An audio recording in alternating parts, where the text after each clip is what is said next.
take you back to this leading story. Former uMkhonto weSizwe Party Secretary-General Floyd Shivambu has announced the formation of a new political organization called the Afrika Mayibuye Movement.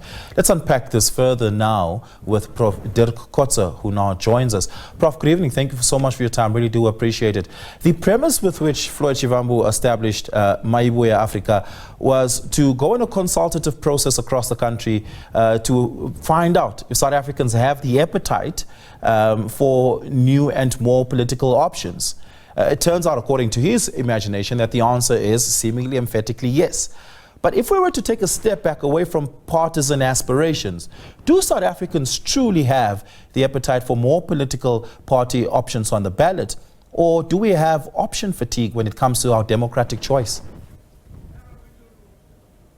Yeah, good evening. Yes, I think it's very much the latter. I think there are many parties now, and the distinction between these parties are very, very difficult to determine.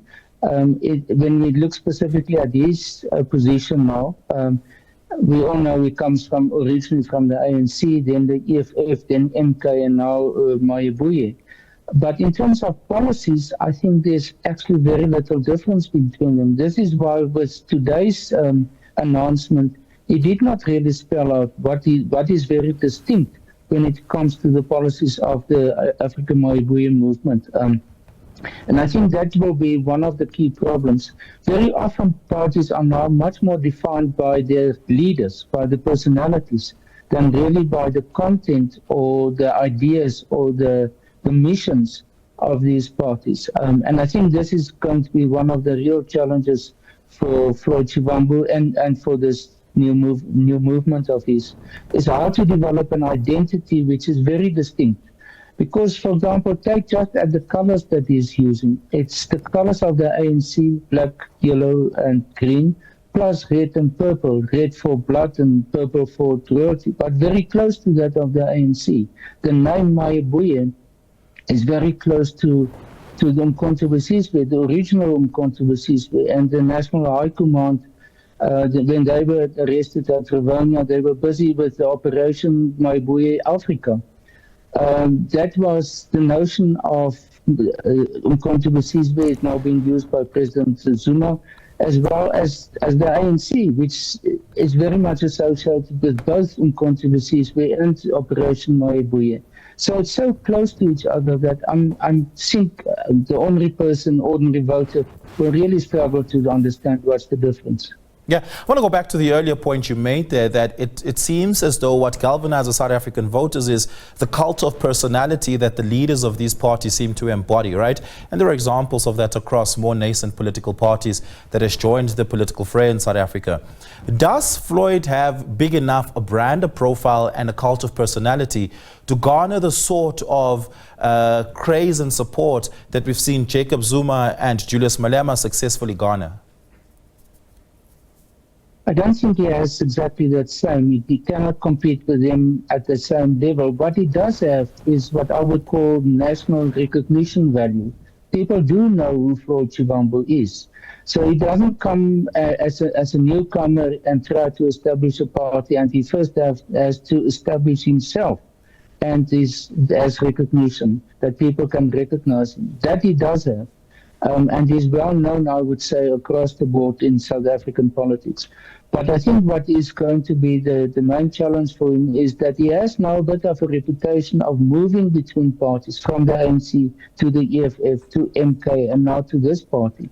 So the point is what will be therefore, in a sense, the unique focus that he can present? What can he offer the electorate that is not already being, to a large extent, the programs or the proposals of the other parties also? And I think that's where he's going to struggle.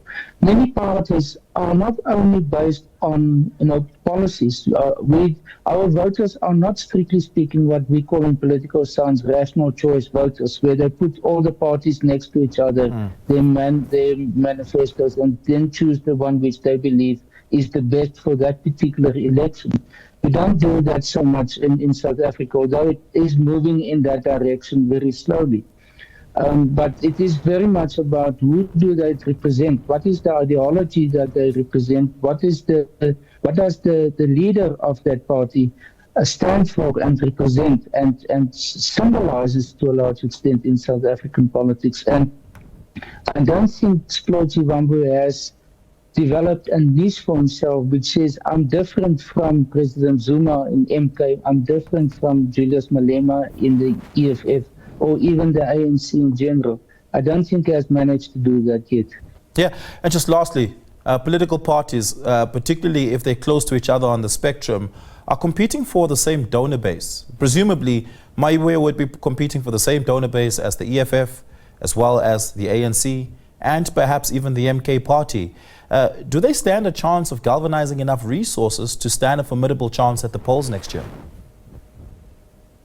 Well, that is one of the challenges. And what is, in their case, even worse for them is that they won't be able to receive money from the public funding that comes from Parliament. First of all, public funding doesn't go to local parties and local government elections. And secondly, they don't have any, because this is their first election, they don't have any representatives already that sort of earn them, in inverted commas, public funding. So from that point of view, from a funding point of view, they are really in a difficult situation. Yeah. Well, thank you so much for your time and your insights this evening, Prof. Dirk Kotze, political analyst. Really do appreciate it.